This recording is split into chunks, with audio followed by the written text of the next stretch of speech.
قرآن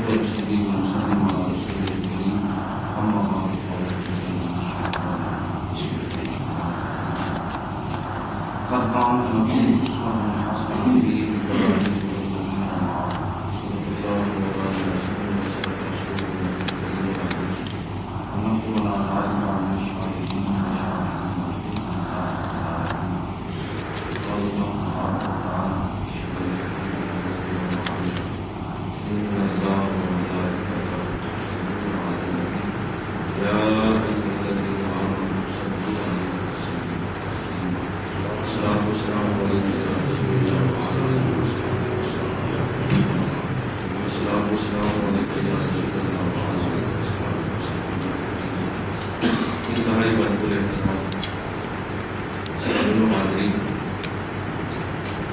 فرقان حمید کی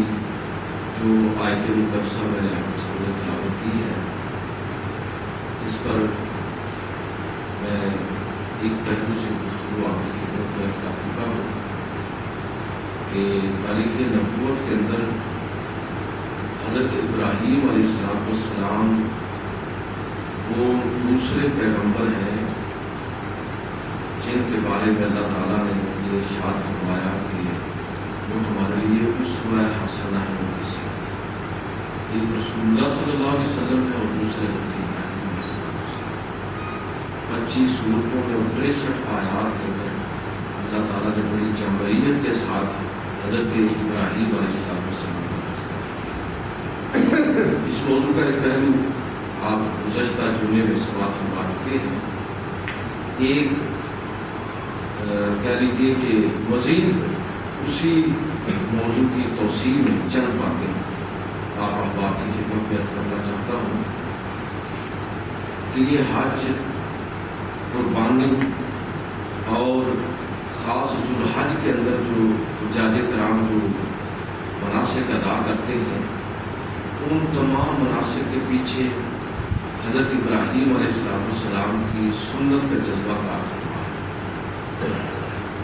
اور یہ یادگار ہے حضرت ابراہیم علیہ السلام کی۔ رسول اللہ صلی اللہ علیہ وسلم بھی ملت ابراہیم پر تھے،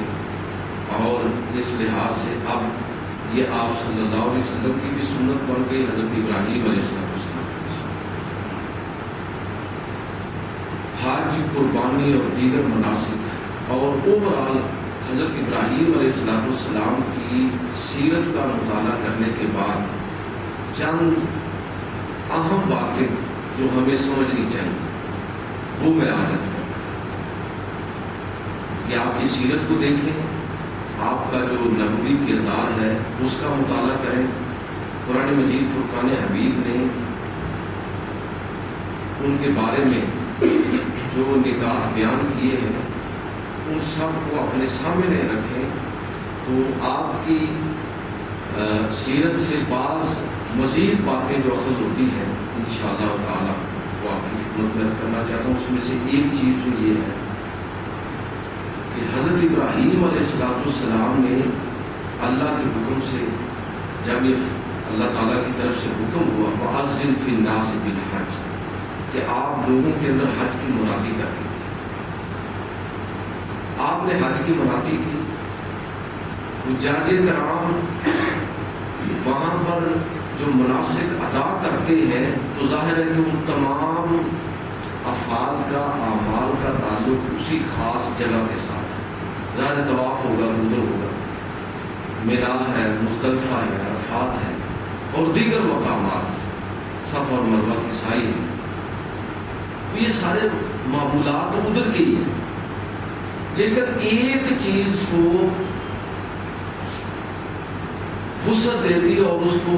پوری دنیا کے اندر جو لوگ مسلمان پھیلے ہوئے ہیں چاہے وہ حج کے لیے نہ بھی جائیں، اس چیز کو وسعت دیتی، اس کا نام قربانی ہے۔ حج اور قربانی سے جو بنیادی نقطہ اخذ ہوتا ہے وہ یہ ہے کہ جو مسلمان دنیا بھر سے وہاں پر اکٹھے ہوئے ہیں وہ یہ پیغام اور میسج لے کر جائیں کہ پوری دنیا کے مسلمان ایک ہیں۔ حج لوگوں کے اندر اجتماعی شعور کو اجاگر کرتا ہے، اجتماعیت ان کے اندر پیدا کرتا ہے۔ یعنی یہ تو پوری دنیا سے مسلمان ادھر اکٹھے ہوئے اور انہوں نے ایک سبق سیکھا کہ ہم سب ایک ہیں، ہمارا لباس ایک ہے، ہماری زبان ایک ہے، ہمارا کعبہ ایک ہے، ہمارے مقامات مقدسہ ایک ہے، سب کچھ ایک ہے۔ وہ جو اقبال نے کہا تھا نا کہ منفرد ایک ہے اس قوم کی مسلمان بھی ایک ہی سب کا نبی دین بھی ایمان بھی ایک، ہر میں پاک بھی اللہ بھی قرآن بھی ایک۔ کچھ بڑی بات تھی حضرت مسلمان، فرقہ بندی ہے اور فرقہ بندی ہے کہیں اور کہیں ذاتی، کیا زمانے میں پنپنے کی یہی باتیں؟ اقبال نے یہ اسی پس منظر میں کہ اسلام نے جو اجتماعیت کا شعور دیا ہے لوگوں کو، انسانیت کو، بالخصوص مسلمانوں کو بحیثیت قوم، تو وہ اس شعور کو پختگی بخشتی ہے قربانی، اور اس کو مضبوط کرتا ہے حج کا عمل۔ تو میں پہلی بات جو عرض کرنا چاہتا ہوں وہ یہ ہے کہ مسلمانوں نے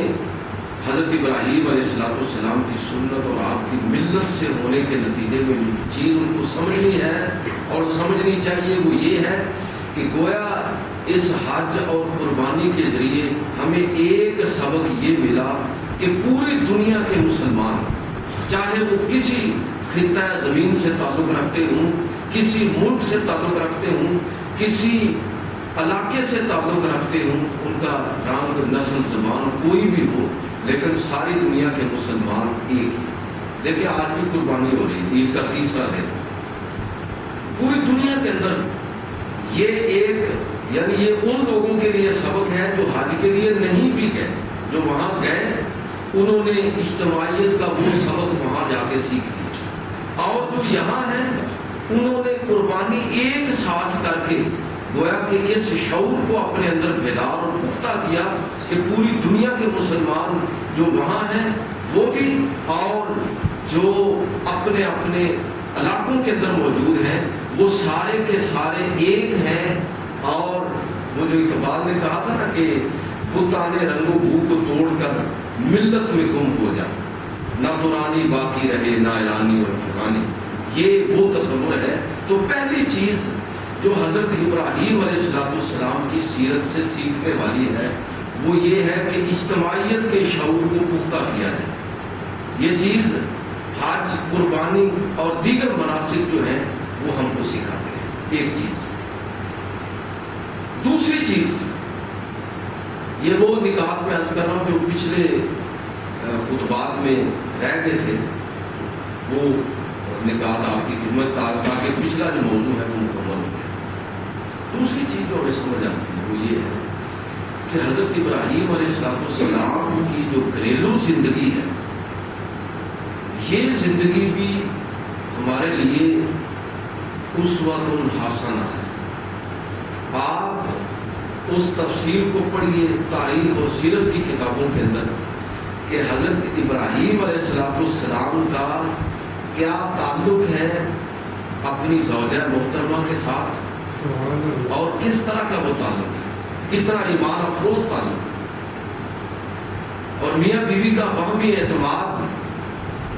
اور دونوں کا تعلق اپنے رب کے ساتھ کتنا جڑا ہوا ہے۔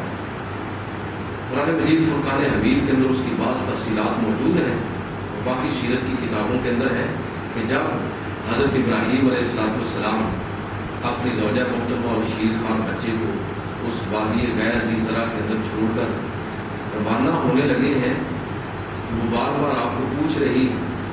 کہ آپ ہمیں کس کے سہارے پر چھوڑ کر جا رہے ہیں۔ 2-3 دفعہ آواز دی، حضرت ابراہیم علیہ السلام رکے نہیں۔ جب انہوں نے آخری دفعہ یہ کہا کہ یہ تو بتا دیجئے کہ کیا آپ اللہ کے سہارے پر اور اللہ کے حکم سے ہم کو چھوڑ کر جا رہے ہیں؟ آپ نے فرمایا ہاں۔ اس کے بعد بالکل مطمئن ہو کر کہ اب اگر آپ اللہ کے حکم پر چھوڑ کر جا رہے ہیں تو پھر اللہ ہمیں ضائع نہیں فرمائے۔ اور پھر واقعتاً ایسا ہی ہوا کہ اللہ تعالیٰ نے وہ کس طرح اسباب وہاں جمع فرمائے، اور حضرت اسماعیل علیہ السلام کی ایڑیوں سے کس طرح چشمہ آب زمزم پھوٹتا ہے، کس طرح وہاں پر قبائل جمع ہوتے ہیں، کس طرح وہ شہر آباد ہوتا ہے، اور حضرت ابراہیم علیہ السلام کی وہ دعائیں اس جگہ کے بارے میں، اپنی آل اولاد کے بارے میں کس طرح قبول ہوتی ہیں، پھر ہم اس کا عملی مظاہرہ دیکھتے ہیں۔ ایک چیز جو ہمیں کہ میاں اور بیوی کا آپس میں تعلق، پھر باپ اور بیٹے کا آپس میں تعلق کیا ہے۔ باپ اور بیٹا، قرآن مجید فرقان حمید نے وہ مکالمہ نقل کیا ہے کہ جب حضرت ابراہیم علیہ السلام خواب کے اندر دیکھتے ہیں اور پھر اپنے اس خواب کو جناب اسماعیل علیہ السلام کے سامنے ذکر کرتے ہیں کہ یا بنیا انی اری فی المنام انی اذبحک فانظر ماذا ترى۔ یہ دیکھیں نا، یہ تعلق کی طرح جملے سے آپ سمجھیں کہ اے میرے بیٹے، باپ اور بیٹا آپس میں کتنی محبت کے ساتھ، کتنے خوبصورت لہجے کے اور کتنے کہہ دیجیے کہ خوبصورت الفاظ کے ساتھ آپس میں ایک معاملے کو ڈسکس کرتے ہیں۔ اے میرے بیٹے، میں نے خواب کے اندر دیکھا ہے کہ تجھے ذبح کرنا، اب تو بتا کہ تیری کیا رائے ہے۔ بیٹا بھی سمجھتا ہے کہ باپ آپ انسان نہیں، پیغمبر ہے، اللہ کا نبی ہے، اس کا خواب اللہ کا حکم ہے۔ تو بیٹے کی بھی تربیت ایسی ہوئی ہے کہ وہ اس کو خدائی حکم سمجھ کر فوری طور پر سرنڈر کر دیتا ہے۔ علامہ اقبال نے کہا تھا نا کہ یہ فیضان نظر ہے کہ مکتب کی کرامت، یہ فیضان نظر تھا کہ مکتب کی کرامت سکھائے کس نے اسماعیل کو آداب فضل۔ یاد رکھیے کہ دودھ اور خون یہ اولاد پر اپنے اثرات چھوڑتے ہیں لازمی طور پر۔ حضرت ابراہیم علیہ السلام کی سیرت سے یہ بات بھی ہمیں سمجھ آتی ہے کہ خون اور دودھ یہ لازمی اثرات اولاد پر مرتب کرتے ہیں۔ یہ کوئی ہزاروں میں ایک مثال ہوتی ہے کہ نیکوں میں سے بد پیدا ہو جائے اور بدوں میں سے نیک پیدا ہو جائے، ایسا ہو جاتا ہے، اللہ تعالیٰ ہر چیز پر قادر ہے۔ لیکن عمومی طور پر جو چیز ہمیں نظر آتی ہے وہ یہ ہے کہ اگر والدین نے، جس طرح کہ حضرت اماں جی ہاجرہ اور حضرت ابراہیم علیہ السلام، اگر واقعتاً ہی والدین نے اپنی اولاد کی تربیت کی ہو تو یہ ممکن نہیں ہے کہ خون اور دودھ کے اثرات جو ہے وہ اولاد پر ظاہر ہوں۔ ہمیں اپنے بچوں کی اسی انداز میں تربیت کرنی چاہیے۔ یہ بڑا مشہور واقعہ آپ نے سنا ہوگا، حضرت عمر رضی اللہ تعالیٰ عنہ آپ رات کے وقت نکلے اور گشت فرما رہے تھے کہ ایک گھر سے آواز آتی ہے کہ دودھ کے اندر پانی ملا دیا جائے۔ ماں اور بیٹی کے درمیان مکالمہ، عام طور پر ہمارے علماء واقعہ ڈیٹیل کے ساتھ عرض کرتے ہیں۔ بیٹی آگے سے یہ کہتی ہے کہ نہیں، خلیفہ نے منع کیا ہوا۔ ماں کہتی ہے کہ کون سا خلیفہ دیکھ رہا ہے، حضرت عمر باہر سے گزر رہے تھے اور انہوں نے سن لیا۔ بچی کہتی ہے کہ خلیفہ نہیں دیکھ رہا تو اللہ تو دیکھ رہا ہے۔ یہ مکالمہ اتنا ہی نہیں ہے، یہ واقعہ اتنا ہی نہیں ہے، بلکہ اس کا اگلا حصہ یہ ہے کہ حضرت عمر رضی اللہ تعالیٰ نے اس گھر کے اوپر نشان لگا، صبح پتہ کیا اور پھر اس بچی کا رشتہ طلب کیا اپنے بیٹے کو۔ اور میں آپ کو عرض کروں کہ حضرت عمر بن عبدالعزیز، جن کے بارے میں ہمارے مورخین لکھتے ہیں کہ یہ 5ویں خلیفہ راشد ہیں، یہ حضرت عمر فاروق رضی اللہ تعالیٰ عنہ کی نسل سے ہیں اور اسی بچی کی اولاد میں سے آگے ہیں، یعنی نہ خون اور نہ دودھ یہ ضائع کرنے والے نہیں ہیں، وہ اگلی نسلوں پر اپنے اثرات چھوڑتے ہیں۔ اس لیے ہمیں اپنی اولاد کے لیے، اپنے بچوں کے لیے جب ہم رشتہ ڈھونڈیں تو سب سے پہلی ترجیح جس چیز کو دینی چاہیے وہ یہ دینی چاہیے کہ کیا وہ خاندان ٹھیک ہے، وہ بچی کیسی ہے، وہ بچہ کیسا ہے، اس کا کردار، اس کی تربیت، اس کی دینداری، پہلی ترجیح یہ ہونی چاہیے۔ ہماری پہلی ترجیح اور ہوتی ہے۔ اللہ کے رسول صلی اللہ علیہ وسلم نے اس حوالے سے جو ہماری تربیت فرمائی ہے، تو میں عرض کرنا چاہتا ہوں کہ دوسری چیز جو حضرت ابراہیم علیہ السلام کی سیرت سے ہمارے سامنے نکھر کر آتی ہے وہ یہ ہے کہ میاں اور بیوی کا اور باپ اور اولاد کا آپس میں اسی طرح کا تعلق، ان اصولوں پر تعلق ہونا چاہیے جس طرح کہ حضرت ابراہیم علیہ السلام کا اپنی زوجہ محترمہ سے اور اپنے بیٹے حضرت اسماعیل علیہ السلام سے تھا۔ تیسری چیز حضرت ابراہیم علیہ السلام کی سیرت سے ہمارے سامنے آتی ہے، وہ یہ ہے کہ خیر اور بلائی اس کا سب سے زیادہ حقدار خود انسان خود ہے، اور اس کے بعد اس کے گھر والے، اس کے عزیز و اقارب، اور درجہ بدرجہ پھر آگے۔ لہذا آپ دیکھیے کہ ابراہیم علیہ السلام جب سن شعور کو پہنچتے ہیں تو سب سے پہلے نیکی اور خیر کی بات ہمیں قرآن مجید یہ منظر ہمارے سامنے پیش کرتا ہے کہ سب سے پہلے انہوں نے اپنے خاندان اور گھر سے اس خیر کو شروع کیا۔ تو سب سے زیادہ حقدار جو ہیں اس نیکی کے، اس خیر کے، وہ انسان کی اپنی ذات ہے اور اس کے گھر والے ہیں، اور پھر اس کے بعد باقی سب۔ حضرت ابراہیم علیہ السلام اپنے چچا آزر کو مسلسل دعوت اور تبلیغ کرتے رہے، ان کو اللہ کی توحید کی دعوت دیتے رہے۔ جب وہ اپنی ضد اور ہٹ درمی پر تلے ہوئے تھے تو اس وقت بھی حضرت ابراہیم علیہ السلام یہی فرماتے رہے کہ اے میرے چچا، جب تک اللہ مجھے روکے گا نہیں اور منع نہیں فرمائے گا اس وقت تک میں آپ کی ہدایت کی دعا اللہ تعالیٰ سے کرتا ہوں۔ اس کا مطلب یہ ہوا کہ یہ چیز بھی بالکل واضح اور نمایاں ہے ابراہیم علیہ السلام کی سیرت سے کہ ہم اپنے گھر کو، اپنی ذات کو نظر انداز نہ کریں۔ خیر اور بلائی کے لیے سب سے پہلے میں خود اس کا زیادہ حقدار ہوں، اس کے بعد میرے گھر والے، میرا خاندان، میرا قبیلہ، میرا محلہ، میرا شہر، میرا ملک، پوری انسانیت، درجہ بدرجہ۔ تو یہ بات بھی بالکل نمایاں ہے حضرت ابراہیم علیہ السلام کی سیرت سے ہمارے سامنے۔ چوتھی چیز جو ہمیں حضرت ابراہیم علیہ السلام کی سیرت سے سیکھنی چاہیے وہ یہ ہے کہ جب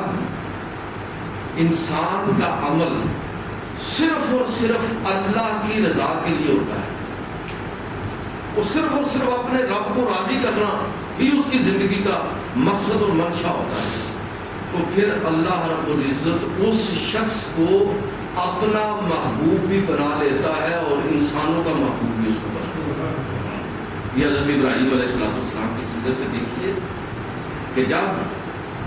آپ ان آزمائشوں پر پورا اترے، قرآن مجید فرقان حمید کے اندر اللہ تعالیٰ فرماتا ہے وَإِذِ ابْتَلَىٰ إِبْرَاهِيمَ رَبُّهُ بِكَلِمَاتٍ فَأَتَمَّهُنَّ کہ ہم نے ابراہیم علیہ السلام کو کئی طرح کی آزمائشوں کے اندر ڈالا اور وہ اس پر پورا اترے۔ بکلمات یہ نکرہ ہے، یعنی صرف آزمائش نہیں بلکہ آزمائش بھی ایسی کہ اس سے اوپر آزمائش بھی کوئی نہیں، یعنی جان کی، اولاد کی، مال کی، رزق کی، دولت کی، تعلقات اور خاندان کی، آپ کسی حوالے سے دیکھ لیجئے کہ آزمائش ہے تو وہ بھی آخری درجے کی۔ اور حضرت ابراہیم علیہ السلام صرف اور صرف ایک ہی ان کے پیش نظر مقصد ہے اللہ تعالیٰ کی رضا، اور جب کوئی انسان اس درجے اخلاص کے ساتھ اپنے رب کو راضی کرنے پر تل جائے تو پھر اللہ رب العزت ایسے شخص کو محروم نہیں فرماتا۔ اللہ تعالیٰ نے ابراہیم علیہ السلام کو کے بارے میں اعلان کیا کہ ابراہیم میرے خلیل ہے، اور صرف یہی نہیں کہ ان کو اپنا خلیل بنا دیا بلکہ اس کے ساتھ ساتھ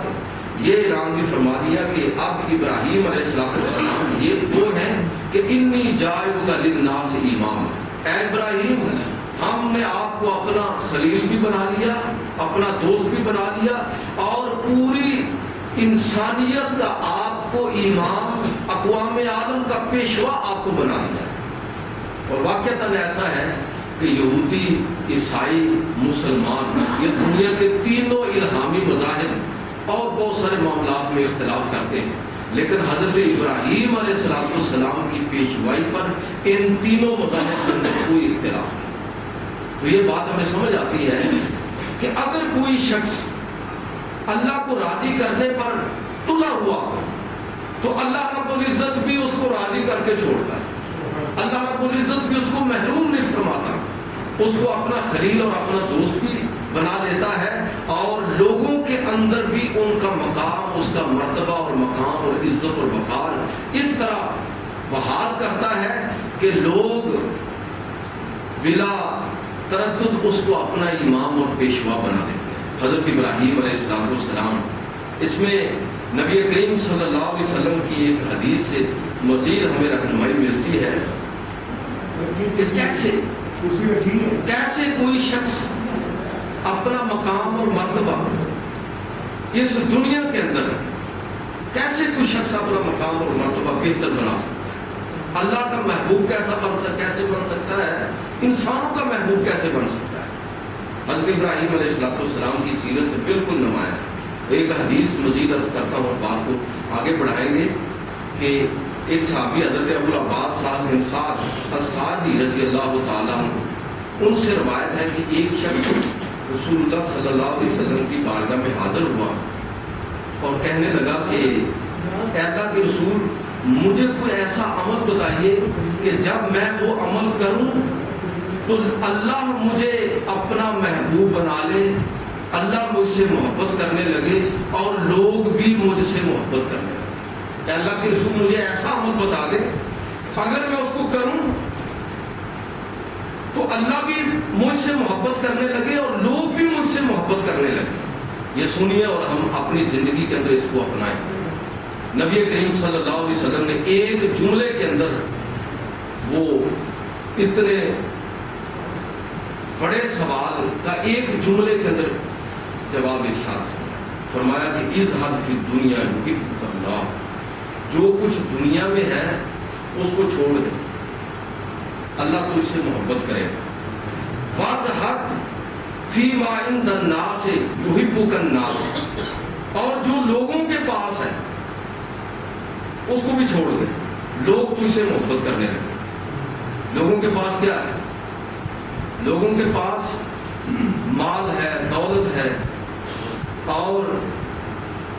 بہت ساری چیزیں ہیں۔ جب آپ ان کا لالچ نہیں کریں گے،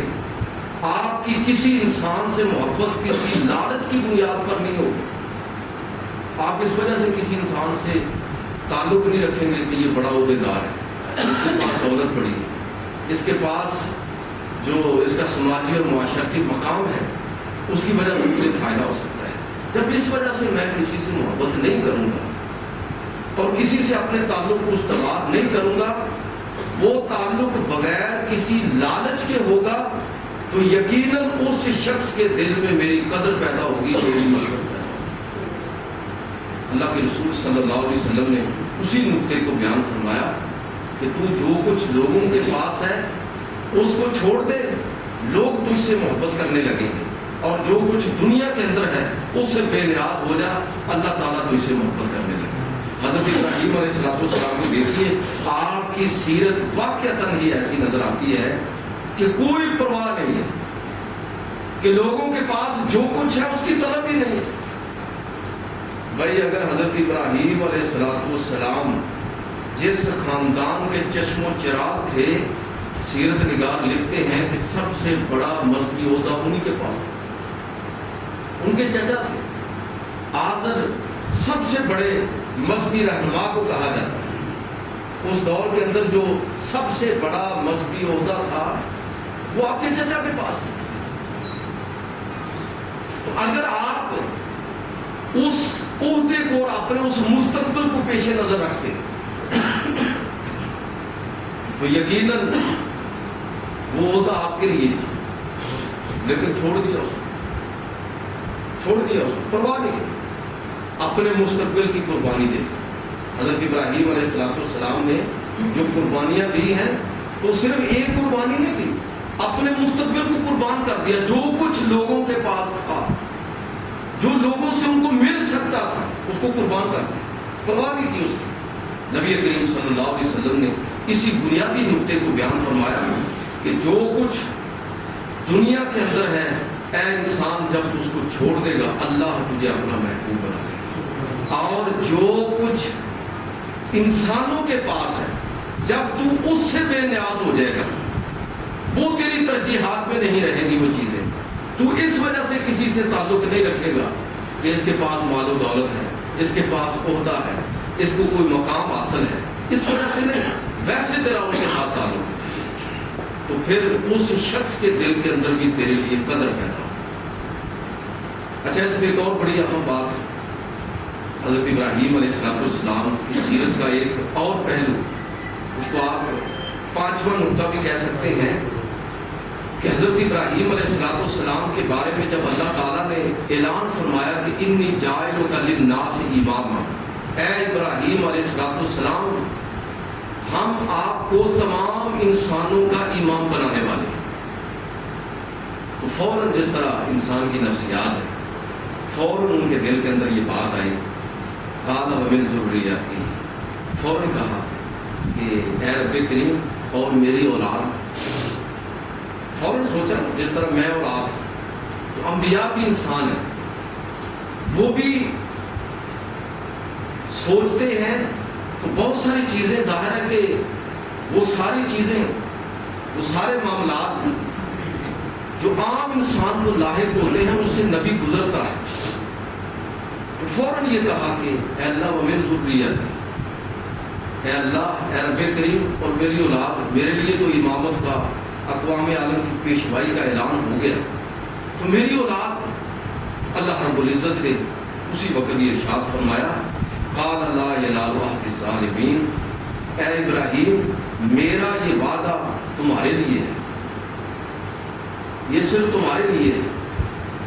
تمہاری اولاد میں سے جو اس راہ کو اختیار کرے گا اس کے لیے بھی ہے، لیکن میرا یہ وعدہ ظالموں کے لیے نہیں ہے، جو آپ کی اولاد میں سے ہونے کے باوجود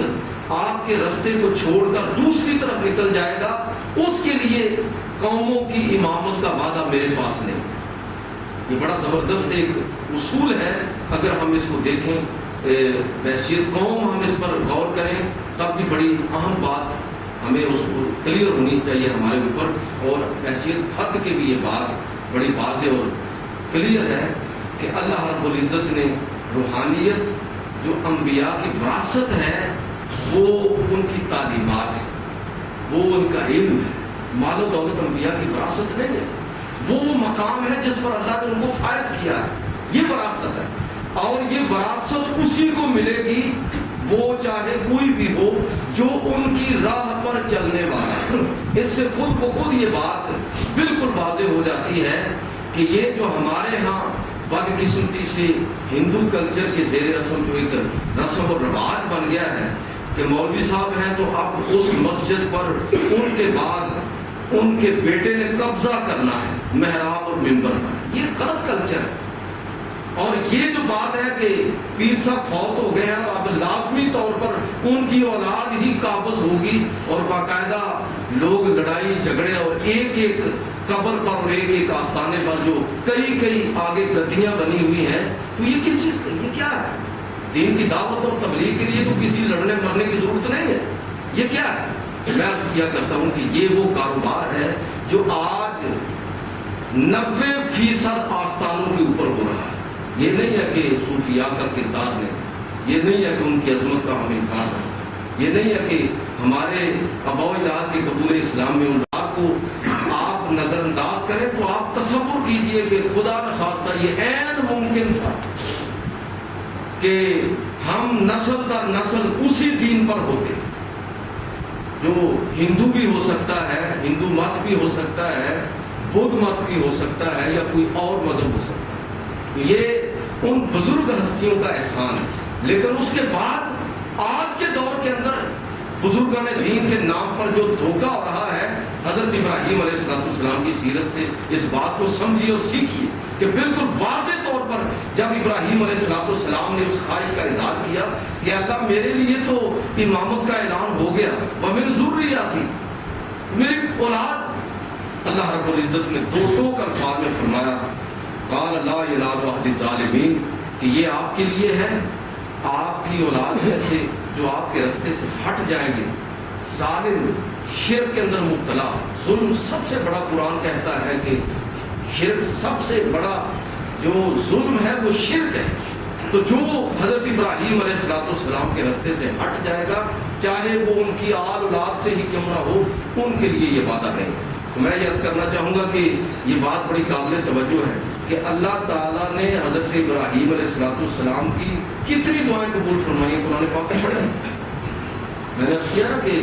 25 سورتوں کے اندر اور 63 آیات کے اندر اللہ تعالیٰ نے حضرت ابراہیم علیہ السلام کا نام لے کر تذکرہ فرمایا. اور آپ وہ ساری دعائیں پڑھیں کہ کون کون سی دعائیں حضرت ابراہیم علیہ السلام نے مانگی اور اللہ تعالیٰ نے قبول فرمائی. لیکن یہ خواہش آپ کی قبول نہیں، یہ دعا آپ کی قبول نہیں، اور اس کے لیے اصول متعین کر دیا. لہٰذا یہ سیاست اور وراثت جس کا میں اکثر تذکرہ کرتا ہوں، نہ مسلح اور نہ ممبر، یہ وراثت کے اندر تقسیم نہیں ہوتا. یہ اہل لوگوں کے لیے ہے، اور نہ ہی سیاست کے اندر باپ ہے اور پھر بیٹا ہے اور بیٹی ہے اور آگے آل اولاد جس طرح ہمارے ہم لوگ کے اندر چل رہا ہے. تو یہ وہ کافرانہ سوچ اور فکر ہے جس کا مقصد صرف اور صرف عوام کو لوٹنا اور ان کے حقوق پر ڈاکہ ڈالنا ہے. ابراہیم علیہ السلام کی سیرت سے یہ چیز بھی ہمیں سمجھنی چاہیے. چھٹی چیز حضرت ابراہیم علیہ السلام کی سیرت کے اندر جو بڑی نمایاں ہے وہ یہ ہے کہ ابراہیم علیہ السلام، یہ قرآن مجید کی سورۃ البقرہ آیت نمبر 258، آپ اس آیت کا ترجمہ ذرا گھر جا کے تسلی کے ساتھ پڑھیے، وقت کم ہے، میں صرف اس کا مفہوم عرض کرتا ہوں کہ جب ابراہیم علیہ السلام قوم کے ساتھ مکالمہ ہوا اور آپ کا مکالمہ اپنے خاندان اور آپ کے چچا کے ساتھ ہوا، اور پھر آخری درجے میں جا کر یہ مکالمہ جو ہے وہ نمرود کے دربار کے اندر ہوا. حضرت ابراہیم علیہ السلام کی سیرت سے ایک اور بڑی بات بڑی قابل توجہ ہے، وہ یہ ہے کہ میں یہ بڑی ذمہ داری کے ساتھ بات کرتا ہوں اور بسا اوقات ڈرتا بھی ہوں کہ پتہ نہیں دوست اس کا مطلب کیا سمجھے، کہ یہ بدنصیبی ہماری 80% میری اسیسمنٹ کے مطابق ہمارے ہاں دعوت اور تبلیغ کا کام اصولاً وہ ہی غلط رہا، اور جو 20% ٹھیک ہے اس میں سے بھی کوئی 10% وہ آپ irrelevant سمجھ لیں. وہ مشکل 10% ہے جو ہم دین کا صحیح معنوں میں جو بعض لوگ بات کر رہے ہیں، تو کہہ لیجئے کہ کوئی 10% بہت تھوڑا، دین کا بڑا محدود تصور. اب لوگوں سے یہ بات اتنی دور چلی گئی ہے اور دین کا تصور لوگوں کے ہاں اتنا محدود ہو گیا ہے کہ اگر کوئی شخص وہ بات کرے تو لوگوں کو وہ بات اجنبی لگتی ہے. اب حضرت ابراہیم علیہ السلام کی سیرت کو دیکھیے کہ حضرت ابراہیم علیہ السلام کی سیرت سے یہ بات سمجھ آتی ہے کہ وہ دعوت اور وہ تبلیغ اصلاً نامکمل ہوگی اور ہو سکتا ہے کہ غلط ہی ہو، نامکمل ہوگی یا غلط ہوگی. جو دعوت اور تبلیغ وقت کے نظام کے لیے چیلنج نہیں بنتی، وہ اصلاً وہ دعوت غور کرنا چاہیے کہ کیا وہ دعوت ٹھیک بھی ہے کہ نہیں. بھائی یہ دین جو ہے نا یہ چیلنج ہے. علامہ اقبال نے کہا تھا نا کہ ستیزہ کار رہا ہے ازل سے قائم روز، چراغ مصطفی سے شرار بھولا، کہ یہ ازل سے یہ کشمکش جاری ہے، حق اور باطل کی کشمکش جاری ہے. یہ کیسے ممکن ہے کہ حق کھڑا ہو پوری طاقت کے ساتھ اور وہ کفر کے لیے چیلنج ہی نہ بن رہا؟ یہ ناممکن ہے. آپ دور اول سے دیکھ لیجئے کہ کس طرح اللہ کے رسول صلی اللہ علیہ وسلم اٹھے ہیں تنہا. کئی لوگ ہمارے ہاں یہ بات بھی کرتے ہیں کہ اکیلا بندہ جی کیا کر سکتا ہے، اکیلا آدمی کیا کر سکتا ہے. میں عرض کرنا چاہوں گا کہ اکیلا آدمی ہی سب کچھ کر سکتا ہے، بلکہ اکیلا آدمی ہی کرتا ہے جو کچھ کرتا ہے. وہ جب حق کے ساتھ کھڑا ہوتا ہے، حق کی دعوت لے کر کھڑا ہوتا ہے، تو پھر اس کو لوگ ملتے چلے جاتے ہیں اور کارواں بنتا چلا جاتا ہے. تاریخ پڑھ کے دیکھیے، نبی کریم صلی اللہ علیہ وسلم کی دعوت اور تبلیغ وقت کے کفر کے لیے چیلنج بنی. حضرت ابراہیم علیہ السلام کی دعوت اور تبلیغ نمرود کے لیے اور اس کے پورے نظام کے لیے چیلنج بنی. لہٰذا حضرت ابراہیم علیہ السلام کی سیرت سے یہ بات بھی بہت اچھی طرح سمجھنے کی ضرورت ہے کہ جب بھی آپ دین کا مکمل فہم حاصل کریں گے اور جب بھی آپ دین کی دعوت لے کر اٹھیں گے تو وہ دعوت عالمی استعمال کے لیے بھی چیلنج ہوگی, آپ کے داخلی نظام کے لیے بھی چیلنج ہوگی, اور وقت کے بڑے بڑے جو فرعون ہیں اور مافیاز ہیں یہ ان کے لیے بھی چیلنج ہوگی. نماز پڑھنے پر کسی کو کوئی اعتراض نہیں. آپ 5 کی بجائے زیادہ نمازیں پڑھیں, 8 پڑھی, چاشت بھی اور تہجد بھی اور دیگر نمازیں بھی آپ پڑھی, کسی کو کوئی اعتراض نہیں. مہینے کی بجائے 2 مہینے اور پورے سال کے بھی روزے رکھیے. حج ہر سال کیجئے اور ہر مہینے عمرہ کیجئے, کسی شخص کو کوئی اعتراض نہیں. نہ امریکہ کو اس پر کوئی اعتراض ہوگا, نہ یورپ کو, نہ آپ کے یہاں جو نمائندگان ہیں یورپ اور مغرب کے, کسی کو کوئی اعتراض نہیں. بلکہ آپ دیکھیں گے کہ وہ آپ کے اجتماعات کے اندر وقت کے حکمران شریک ہوں گے, رو رو کر دعائیں کریں گے آپ کے ساتھ. ان کو اس مائنڈ سیٹ سے کوئی خطرہ نہیں ہے. اسٹیٹس کو توڑے گا تب دعوت اور تبلیغ جب بطور دین کے اسلام کو لوگوں کے سامنے پیش کیا جائے گا. بطور دین کے, دین کا مطلب ہوتا ہے کوڈ آف لائف, نظام حیات. جب دین اسلام کو ہم دعوت کس چیز کی دیتے ہیں؟ مسلک کی. میں اکثر یہ بات عرض کیا مسلک کی دعوت دیتے ہیں. یہ بریلوی مسلک ہے, یہ دیوبندی مسلک ہے, یہ شیعہ ہے, یہ اہل حدیث ہے, اور ہم نے اپنی اپنی اسی تناظر میں الگ الگ ہٹیاں اور دکانیں بنائی ہوئی ہیں اور اسی چیز کی ہم دعوت دیتے ہیں. یہ دعوت کوئی چیلنج نہیں ہے, یہ دعوت کسی نظام کے لیے کوئی چیلنج نہیں ہے. یہ دین, یہ دعوت اس وقت چیلنج بنے گی. دیکھیے نمرود نے بھی حضرت ابراہیم علیہ السلام کو کچھ نہیں کہا. جب تک ابراہیم علیہ السلام قوم کو دعوت دیتے رہے, اپنے خاندان کو دعوت دیتے رہے اور نیچے ہی ان کا سلسلہ چلتا رہا. لیکن جب نمرود کے دربار کے اندر حضرت ابراہیم علیہ السلام نے نمرود کی بادشاہت کو چیلنج کیا کہ میرا رب وہ ہے جو سورج کو مشرق سے طلوع کرتا ہے اور مغرب کے اندر غروب کرتا ہے, اگر تم خدائی کے دعوے دار ہو تو اس کا الٹ کر کے دکھاؤ. اب نمرود نے یہ سمجھا کہ ابراہیم اب میری بادشاہت کے لیے چیلنج ہے, اب میرے اقتدار کے لیے چیلنج ہے. چنانچہ ہم دیکھتے ہیں کہ اس وقت اس نے یہ حکم دیا کہ ابراہیم علیہ السلام کو آگ کے اندر ڈالا جائے اور جلا کے راکھ کر دیا جائے. لہٰذا جو میں ایک بات عرض کرنا چاہتا ہوں, چھٹی بات وہ یہ ہے کہ حضرت ابراہیم علیہ السلام کی سیرت سے یہ بات بھی ہمیں سمجھ آتی ہے کہ جب بھی مکمل دین کی دعوت پیش کی جائے گی اور مکمل دین کی دعوت لے کر اٹھا جائے گا تو وہ دعوت لازمی طور پر وقت کے فرعونوں اور نمرودوں کے لیے چیلنج ہوگی اور عالمی استعمار اور نظام کے لیے چیلنج ہوگی. ساری باتیں ایک نشست میں نہیں ہو سکتی. اس تناظر میں آپ حضرت ابراہیم علیہ السلام کی سیرت کو دیکھیں. آخری بات کر کے ختم کرتا ہوں. ایک اور بات جو ہمیں حضرت ابراہیم علیہ السلام کی سیرت سے سمجھ آتی ہے وہ یہ ہے کہ کامیابی کے لیے ہم چاہتے ہیں کہ جلدی جلدی ہم کامیاب ہوں. میں نے کاروبار شروع کیا, اگلے دن ہی میں کامیاب ہوں. میں نے امتحان کی تیاری شروع کی ہے, فوری طور پر کامیاب ہوں. میں زندگی کے فلاح معاملے میں نے ایک سٹیپ لیا ہے تو کامیابی فوراً میرے قدم چھوڑے. حضرت ابراہیم علیہ السلام کی سیرت سے یہ بات بھی ہمیں سمجھنی چاہیے کہ کامیابی آہستہ آہستہ نازل ہوتی ہے اور اللہ رب العزت کی طرف سے یہ کامیابی ان لوگوں کے لیے ہے زندگی کے ہر معاملے کے اندر, چاہے وہ دین کا معاملہ ہو چاہے وہ دنیا کا معاملہ ہو. کامیابی ان لوگوں کے لیے ہے جو ثابت قدمی کا مظاہرہ کرتے ہیں. آپ دیکھیے کہ ابراہیم علیہ السلام کہاں سے چلے, گھر کو چھوڑا, خاندان کو چھوڑا, قوم کو چھوڑا, ہجرت اختیار کی, جان قربان کر دی, اپنی اولاد کو قربان کر دیا, مال قربان کر دیا, سب کچھ لٹانے کے بعد پھر آخری وقت وہ آتا ہے کہ جب اللہ تبارک و تعالیٰ کی طرف سے اعلان ہوتا ہے کہ اے ابراہیم آپ میرے خلیل ہو،